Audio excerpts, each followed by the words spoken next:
إن الحمد لله نحمده ونستعينه ونستغفره ونؤمن به ونتوكل عليه ونعوذ بالله من شرور أنفسنا ومن سيئات أعمالنا من يهد الله فلا مضل له ومن يضلل فلا هادي له وأشهد أن لا إله إلا الله وحده لا شريك له وأشهد أن محمدا عبده ورسوله وصفيه من خلقه وخليله بلغ الرسالة وأدى الأمانة ونصح الأمة وجاهد في الله حق جهاده حتى أتاه اليقين.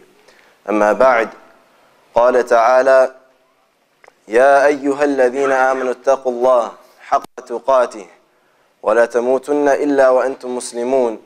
وقال تعالى: يا أيها الناس اتقوا ربكم الذي خلقكم من نفس واحدة وخلق منها زوجها وبث منهما رجالا كثيرا ونساء واتقوا الله الذي تساءلون به والأرحام إن الله كان عليكم رقيبا.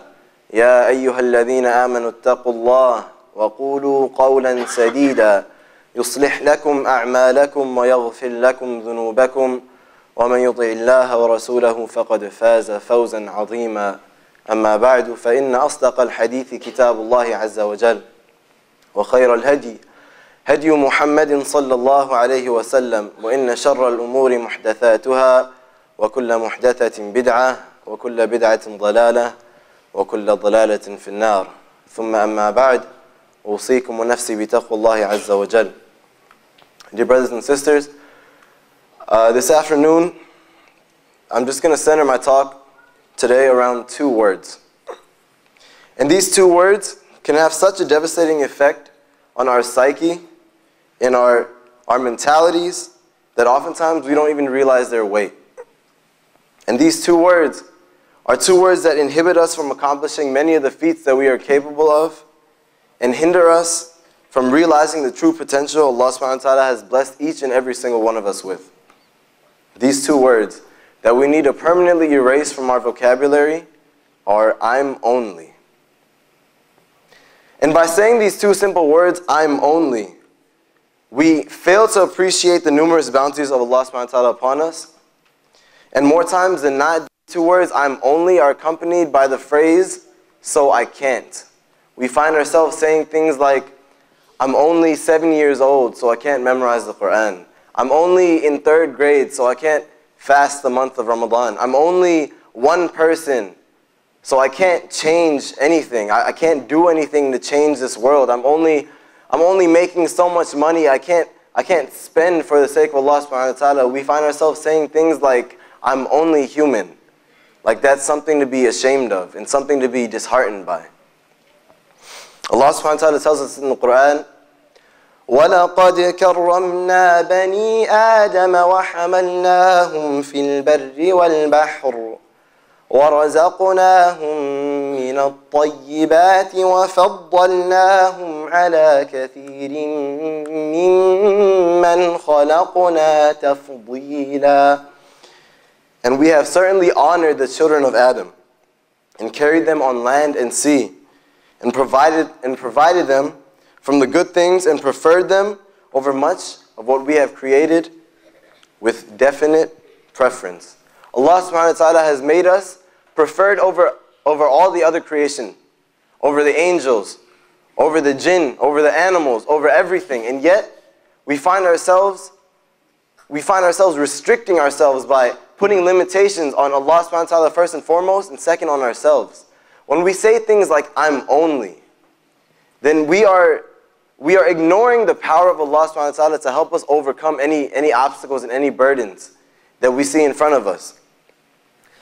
And so, brothers and sisters, and especially my young brothers and sisters, ask yourself, how often do you restrict yourself from trying to accomplish something good because of your fear that it's too hard, or too difficult, or too challenging? And because of that, you dismiss it as something that's impossible.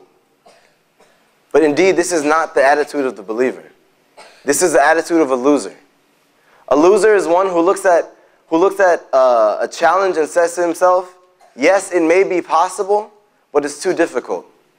But the believer, the winner, is one who looks at a problem and a task in front of him and says, yes, it may be difficult, But by the help and support of Allah, it's possible. And so, we can't have this I'm only mentality. Because you are only a slave of Allah. And the true slaves of Allah, who trust in Him and work towards His pleasure, are those who will always be successful in anything that they do. Allah subhanahu wa ta'ala tells us in Surah Mujadala, أَلَا إِنَّ حِزْبَ اللَّهِ هُمُ الْمُفْلِحُونَ. Indeed, it is the party of Allah that are the successful. And so when we give ourselves this new approach to any obstacle we face, any endeavor that's good, and we put it not in our hands, but in the hands of Allah subhanahu wa ta'ala, and we take the steps to overcome it, then indeed it can be overcome. No matter how old we are, no matter how young we are, no matter how difficult it may be, or how much time and work it's going to take. And so we find that in a hadith of Ibn Abbas radiallahu anhu, when he was a young man, much like many of us today, the Prophet sallallahu alaihi wasallam told him, Ya ghulam, inni u'allimuka kalimat. He said, oh boy, oh young boy, I'm going to teach you a few words. He said, ihfadillah yahfadk. Be mindful of Allah, and be mindful of your duty to Allah, and Allah will protect you. Ihfadillah tajidhu tujahak. Be mindful of your duty to Allah, and you will find Allah subhanahu wa ta'ala in front of you.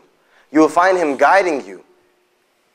وَإِذَا سَأَلْتَ فَاسْأَلِ اللَّهِ. And if you are to ask anyone, ask of Allah subhanahu wa ta'ala. وَإِذَا اسْتَعَنْتَ فَاسْتَعِنْ بِاللَّهِ. And if you are to seek refuge and support and assistance from anyone, seek that assistance from Allah subhanahu wa ta'ala. وَاعْلَمْ أَنَّ الْأُمَّةِ لو اجتمعت على أن ينفعوك بشيء لم ينفعوك إلا بشيء قد كتبه الله لك. And know that if the entire ummah, if all the people gathered to try and benefit you with something, they would never benefit you except with something that Allah subhanahu wa ta'ala has already written for you. Anything that we think, any obstacles that we see at the hands of the people, or of any difficulties or anything like that, they're all subject to the will and the decree of Allah subhanahu wa ta'ala. If He decrees that something is for us, then there's nothing that can stop us from it.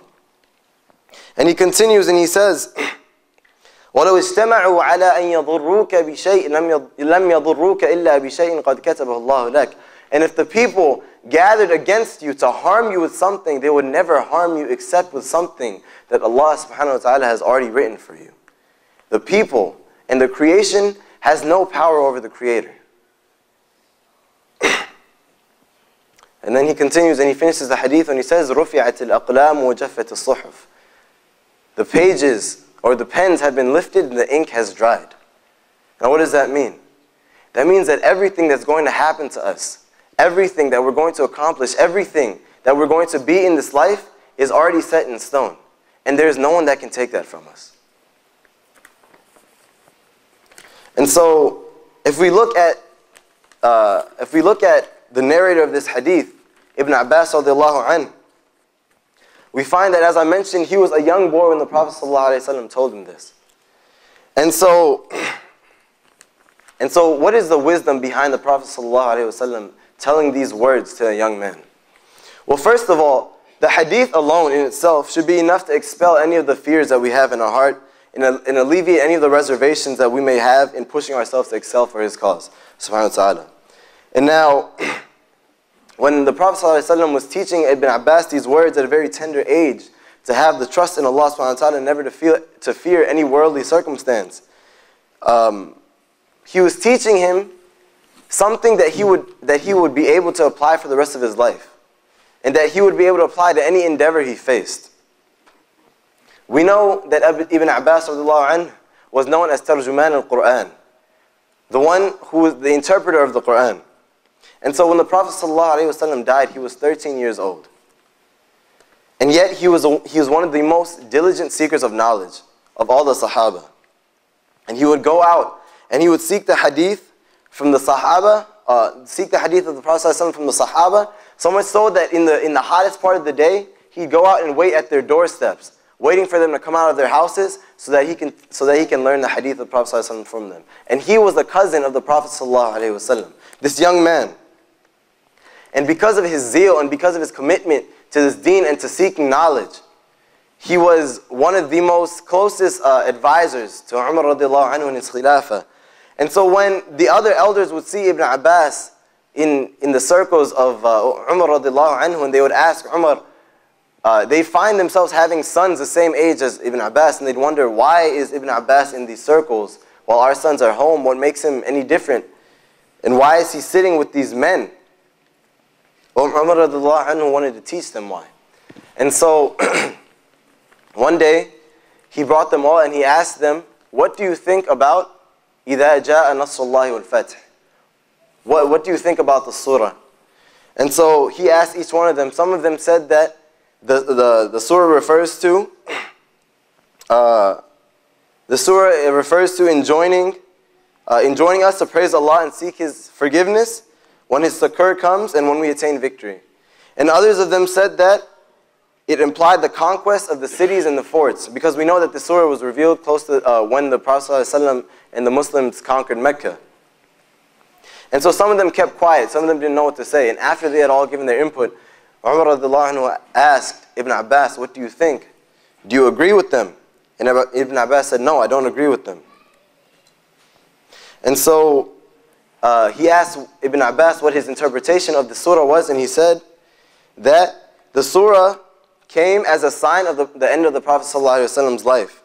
And it meant that the last hour of Allah's Messenger ﷺ was coming, and that in it he was informed that when Allah's victory came, it would be a sign of His hour, therefore he should praise Allah and seek tawbah and be prepared to die. And so none of the other men around Umar radiallahu anhu knew this interpretation except Ibn Abbas, and yet he was the youngest among them. And so do you think Ibn Abbas had an I'm only mentality? Do you think he ever said to himself, I'm only 13 years old, I'm only so young, I'm not yet ready to take on this responsibility? No. And so let's continue to take the example of Umar radiallahu anhu's own son, Abdullah ibn Umar. We find that he too was very young during the beginning of the time of the Prophet ﷺ, and he was born in the 3rd year of the revelation.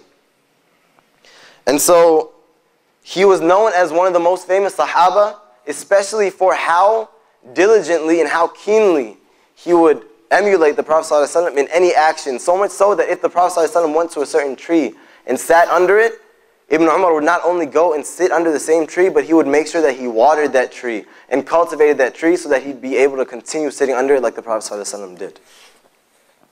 And so, when he was very young, when he was about 10 years old, and the Muslims were going out for Badr, he was so eager to go and fight with them. And the Prophet ﷺ didn't allow him to go because of his age. And yet that didn't deter him. That didn't turn him away. Until he came back during the Battle of Uhud, and he was still very young. And the Prophet ﷺ sent him back again. Until came the Battle of the Trench. And when he went to the Battle of the Trench, he was fearing that he would come across the same result. And at this time he was 15 years old. And the Prophet ﷺ then allowed him to fight with the rest of the Sahaba. And he was so delighted and so happy to be able to take his place among the men and take up this responsibility of manhood, even at a very young age. And so both Ibn Abbas radiallahu anhu and Ibn Umar radiallahu anhu were both two of the most prolific narrators of a hadith of the Prophet sallallahu alaihi wasallam. Ibn Abbas was the second most. Ibn Umar was the second most prolific narrator of a hadith, and Ibn Abbas was the 5th. And these men, or these Sahabi, were very young at the time. And 3 of the most prolific narrators, Ibn Abbas, Ibn Umar, and Aisha radiallahu anhum ajma'een, they were all very young when the Prophet ﷺ died. And yet that didn't deter them. Do you think they ever had an I'm only mentality? Do you think they ever said to themselves, I'm only so young, I'm not ready to take up this responsibility? No. In a hadith Qudsi narrated by Abu Hurairah, the Prophet ﷺ has said that Allah subhanahu wa ta'ala said, أَنَا عِنْدَ ظَنِّ عَبْدِي بِي وَأَنَا مَعَهُ إِذَا ذَكَرَنِي فإن ذكرني في نفسه ذكرته في نفسي وإن ذكرني في ملأ ذكرته في ملأ خير منهم وإن تقرب إلي بشبر تقربت إليه ذراع وإن تقرب إلي ذراعا تقربت إليه باعا وإن آتيتني يمشي آتيته هرولة. I am as my servant perceives me to be, and I am with him when he makes mention of me. If he mentions me to himself, I make mention of him to myself. And if he mentions me in a group, in an assembly, I make mention of him in a group that is better than his. And if he draws nearer to me in arm's length, I draw nearer to him a forearm's length. And if he comes to me walking, I go to him at speed. In the beginning of this hadith Qudsi, Allah subhanahu wa ta'ala tells us that He is as we perceive Him to be. What does this mean? This means that Allah subhanahu wa ta'ala is capable of doing anything in the heavens and the earth. We know that. But if we truly believe that He is able to do these things for us, and we make dua to Him, and we make sincere dua, and we work towards these goals of good in attaining His pleasure, then what's going to stop us from attaining them? If He is as we perceive Him to be.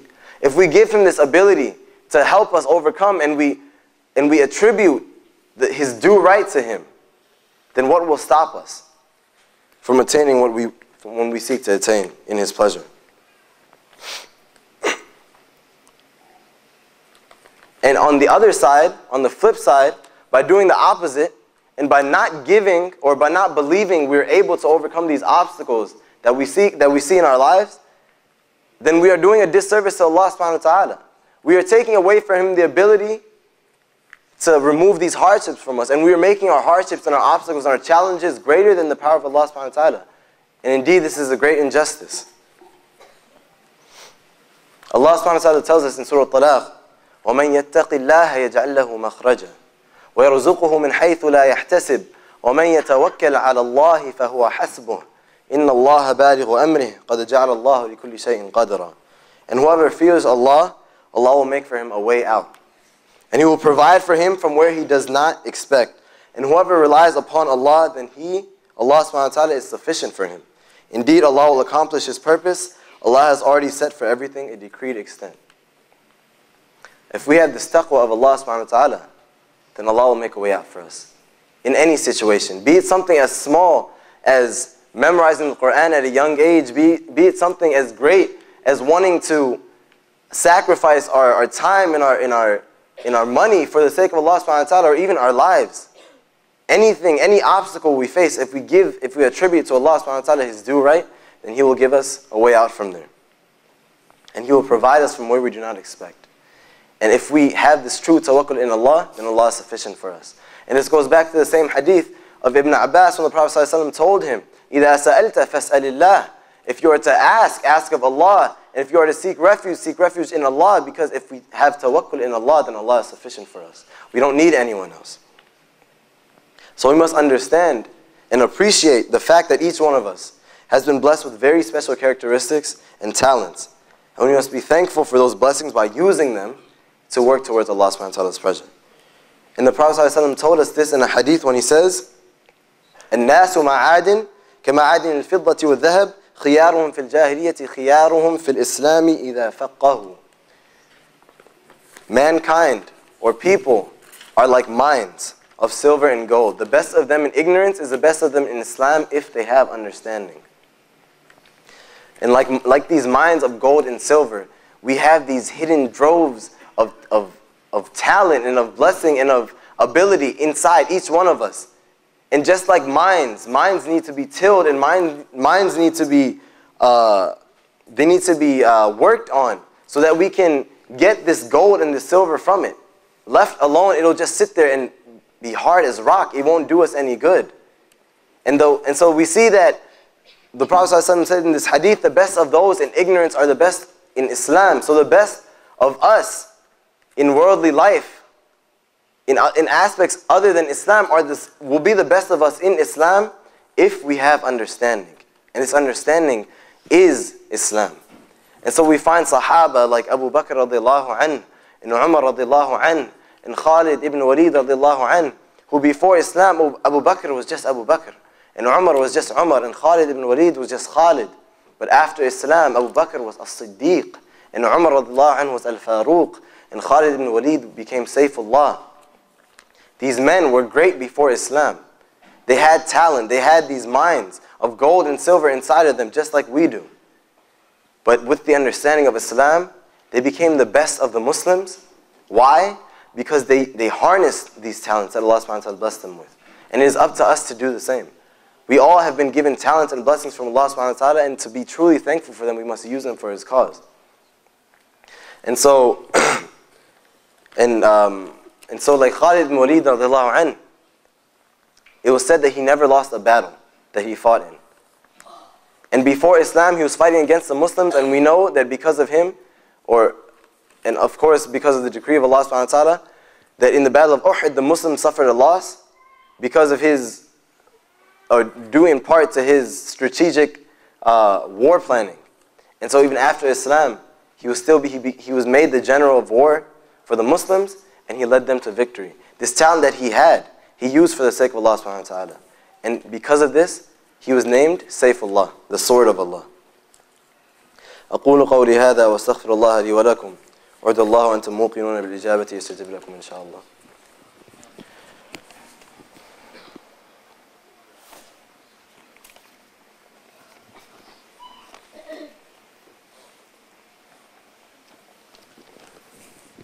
الحمد لله رب العالمين وصلى الله وسلم وبارك على نبينا محمد أشرف الأنبياء والمرسلين وعلى آله وصحبه أجمعين وبعد. Brothers and sisters, once while sitting among his companions, the Prophet ﷺ asked, "Tell me the name of the tree which doesn't shed leaves and it resembles a mu'min in its nature." And so the companions began naming many different trees that they thought, many different wild exotic trees found in the forests. And it was said that amongst these men there were 10, and amongst this group was Ibn Umar radiallahu anhu, at the time was very young.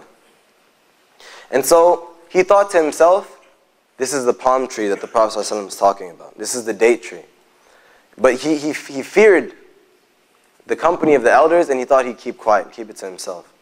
And so when the Prophet ﷺ finally told them that it was the palm tree, he knew the answer, and he told his father Umar radiallahu anhu later on that I knew the answer. And Umar radiallahu anhu told him, I wish you had told me, or I wish you would have said it. It would have made me more happy than getting red camels. And what red camels can, I guess, compare to in this time are like sports cars, or the greatest sports car that we can find. That was what a red camel was at their time. And so Umar radiallahu anhu told his son that if you had said this answer, it would have made me more happy than getting the best sports car. And what do we find in this? What do we find in this example? We find that Umar radiallahu anhu saw this talent that was found in his son, and saw this knowledge he had. And he encouraged him, and he praised him for it, and he gave him confidence through it. Similarly, we find in Surah Yusuf, in the story of Yusuf in the beginning, when Yusuf alayhi salam saw the dream, and he went to his father and he said, إِذْ قَالَ يُوسُفُ لِأَبِيهِ يَا أَبَتِ إِنِّي رَأَيْتُ أَحَدَ عَشَرَ كَوْكَبًا وَالشَّمْسَ وَالْقَمَرَ رَأَيْتُهُمْ لِي سَاجِدِينَ. He said, "Oh my father," Yusuf said to his father, "Dear father, I saw in my dream 11 stars and the sun and the moon. I saw them prostrating to me."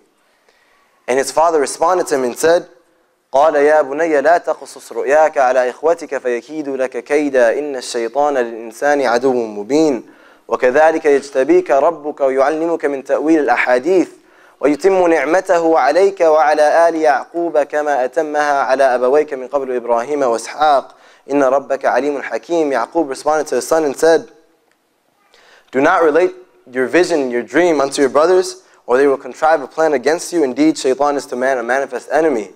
And thus will your Lord choose you, and teach you the interpretation of narratives, and complete His favor upon you and upon the family of Jacob, as He completed upon your fathers before, Ibrahim and Ishaq. Indeed, your Lord is knowing and wise." What can we find in this example? Similar to the example of Ibn Umar, when Yaqub alayhi salam saw this dream in his son, he wasn't afraid of it. As Yusuf alayhi salam was afraid of this dream, he went to his father, fearful, not knowing what this meant, what it entailed. Yaqub alayhi salam gave his son the comfort, and he saw this talent in his son, and he harnessed it. and he praised him for it. And he told him that he would have a great future. وَيُتِمُّ نِعْمَتَهُ عَلَيْكَ وَعَلَى آلِ يَعْقُوبَ كَمَا أَتَمَّهَا عَلَى أَبَوَيْكَ مِنْ قَبْلُ إِبْرَاهِيمَ وَإِسْحَاقَ. Allah will complete His favor upon you. And this is the attitude that we need to adopt when we see our young. When we see their talents. Yes, we're not perfect, but we have all been blessed with a gift from Allah subhanahu wa ta'ala. And as teachers and as parents and as older brothers and sisters, we must find these talents and these blessings in our young, and we must encourage them. And we must praise them for it. Not to the point of arrogance, but to the point of confidence. Because compliments bring about confidence. And so when we see these characteristics in our young, we must cultivate them. Similarly, or similar to the way that Umar radiallahu anhu did with his son Ibn Umar, and Yaqub did with his son Yusuf. And so, if we see in the future, what did this confidence, what did this character building lead to for Yusuf alayhi salam? We find that later on in his life, when Yusuf alayhi salam was faced with, when he was in jail, and the people of Egypt at the time were facing a drought, and they didn't know what to do, Yusuf had the confidence to speak up and say, give me this position, I know what to do. I will bring you out of it. Because of the confidence instilled in him from the very young age that Yaqub alayhi salam gave to his son. And similarly, Ibn Umar radiallahu anhu was one of the most prolific narrators of a hadith and one of the greatest sahaba, so much so that the other sahaba would go to him to learn the sunnah of the Prophet sallallahu alayhi wasallam. And so Ibn Umar had a very high rank amongst the sahaba, and who was his father, Umar radiallahu anhu.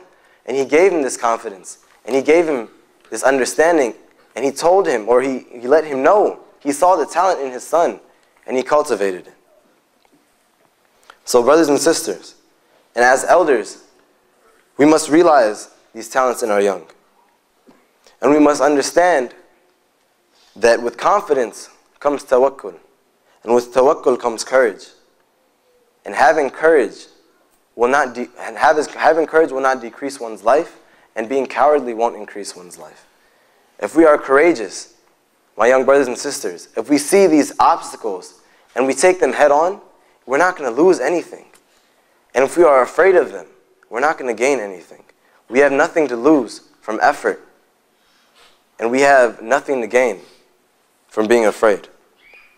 And so as elders, we must not be afraid to expect excellence from our children. We must not be afraid to push them and challenge them to be better for the sake of Allah subhanahu wa ta'ala. Allow them to excel beyond their expectations. Give them the opportunity. Give them the chance. Expect great things of our young.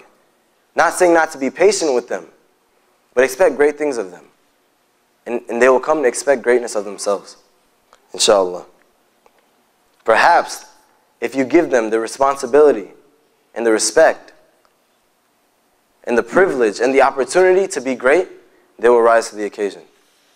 ربنا آتنا في الدنيا حسنة وفي الآخرة حسنة وقنا عذاب النار. ربنا لا تزغ قلوبنا بعد إذ هديتنا وهب لنا من لدنك رحمة إنك أنت الوهاب. اللهم آنس وحشتنا في القبور وآمنا يوم العرض والنشور. اللهم اهدنا لصالح الأعمال والأخلاق والأهواء لا يهدي لأحسنها إلا أنت واصرف عنا سيئها لا يصرف عنا سيئها إلا أنت.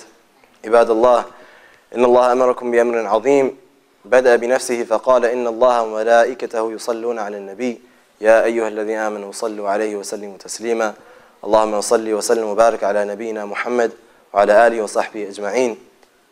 عباد الله، إن الله يأمر بالعدل والإحسان وإيتاء ذي القربى وينهى عن الفحشاء والمنكر والبغي يعظكم لعلكم تذكرون. فاذكروا الله العظيم يذكركم واشكروه على نعمه يزدكم ولذكر الله أكبر والله يعلم ما تصنعون. أقم الصلاة.